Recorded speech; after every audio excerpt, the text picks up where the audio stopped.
Welcome everyone to the video for today. This week we are planning for the week of March 4th through March 10th. And I'm just going to go ahead and pull that summary page out of the reading planner. And yeah, go ahead and get prepared to do the decor for this week. So keep in mind that the weekly reading overview sheets are specifically designed to provide you a place to reflect and journal and just really document your reading experience for the week. And so this week, since the beginning of spring is starting in the month of March, we are going to use spring flowers just to really celebrate the oncoming of spring. The first day of spring, I think it's March 19th.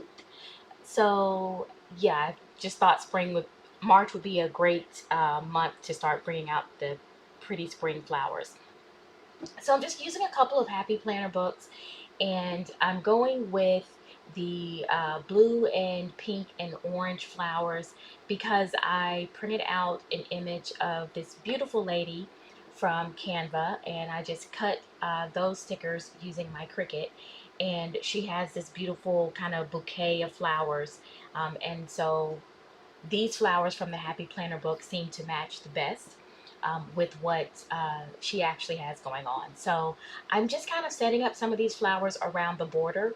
One thing that I do on these summary pages, because I do use them to journal and reflect on my weekly reading, so I need a lot of space to write, is that I tend to keep my decoration on the borders of the page, and then sometimes I will add a few flowers around whatever boxes that I choose to use, and I always try to add a motivational quote. So right now I'm just kind of taking a look at some of the printed stickers that I have, and again, these are stickers that I printed on my own inkjet printer and then cut using Cricut. uh, the ones that you see me using now are actually leftover stickers from prior weeks, and I just kind of keep them in a sticker graveyard so that I can pull them whenever I need to. So I'm just trying to figure out which boxes I want to use and where I want to place them on the page, because again, journaling and writing about my week is pretty important for my reading journal. I will say that the reason I designed this page as kind of like a journaling page instead of a weekly tracker, so I don't have like Monday, Tuesday, Wednesday, Thursday, Friday, Saturday, Sunday for every week, is that I found that I really didn't need to plan or schedule out my reading time. So whenever I saw reading journals like that, I just didn't use those pages. But I always wanted to go back and think about what I read that week. How was my reading activity? Was my week so busy that I couldn't read it all? Like, what was going on? Which books I really liked? And that just felt like a journaling system to me. And so that's why in this reading planner that I created, I have these weekly reading journal pages at the, well, not at the end of every week. It is the only weekly reading reflection tracker that's included in the journal. And that's the reason why I did that. So yeah, I'm just layering a couple boxes right now, and I'm just kind of trying to stay in the theme of the spring colors and all trying to match the lady on the right hand side. Right now I'm kind of looking for a quote because I do like to include a motivational quote for each week. I really like this Just Bloom quote. It matches perfectly. However, it's really big. So I'm going to go ahead and go with the grow through what you go through because it's going to fit perfectly. And once I lay it down, I really like the pop that the purple gives it. So I'm actually excited that I decided to go ahead with that quote instead of the Bloom quote. I think it fits a lot better. So right now I'm just trying to see if there are a couple more boxes I can put in that open space above the quote. Maybe some green because I feel like the color scheme is lacking a little green here, and so green will make this pop a little bit more, and it worked perfectly there. And it also gives me a little bit more space to jot down any notes that I want to jot down throughout the week. So I'm just going to go ahead and clean up the edges by cutting off some of the overhang from the stickers that I placed earlier. What I tend to do is keep these scraps and use them later on um, within the spread. Maybe decorate some of the boxes, some of the edges of the page. That way I'm kind of using all these stickers that I have, because, you know, stickers are expensive and I don't really want to just discard them if I can use them and make these sticker books go as long or as far as possible and go through as many spreads as possible. So yeah, that's what I'm doing now, is just kind of cleaning up the edge of the page, and then I'm going to look for a place to put these extra stickers. So while I do that, let me talk about the right sidebar of this page.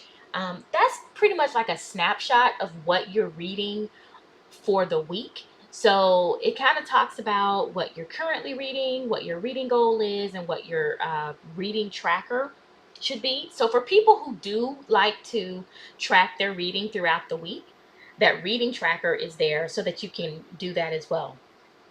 And I think that's kind of a great low lift way to track your reading throughout the week without having it scheduled with like explicit times and things like that. And so it's a little bit lower pressure, in my opinion. So I really like having that reading tracker there for the week so that I can just kind of check off the days that I am able to read. So right now, as you see, I'm just kind of filling in the left-hand side of this page with some of those scrap stickers so that it looks really full and very springy. And I really like how this turned out. So I think it's bright, it's vibrant, it's a great way to kick off March. It's a great way to kick off, um, you know, the spring season. Keep in mind, if you're putting your flowers down or whatever decor you have, you see I'm kind of adjusting boxes here, but most of my boxes are still crooked. And that's because I am not a believer in perfection. I think there's beauty in imperfection, and I do want my spreads to look good, but I'm not going to hyper focus on, you know, having a perfectly straight box. If it's not straight, I just kind of get it as straight as I can and move on, because it's going to serve its purpose regardless.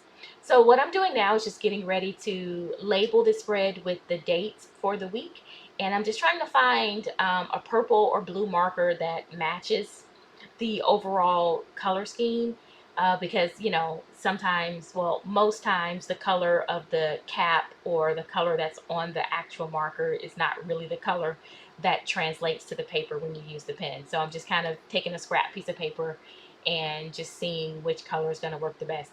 None of those markers worked. They were all kind of too bright, a little bit off. So I just kind of pulled out a second set, and I think this mauve peachish type color is going to work best.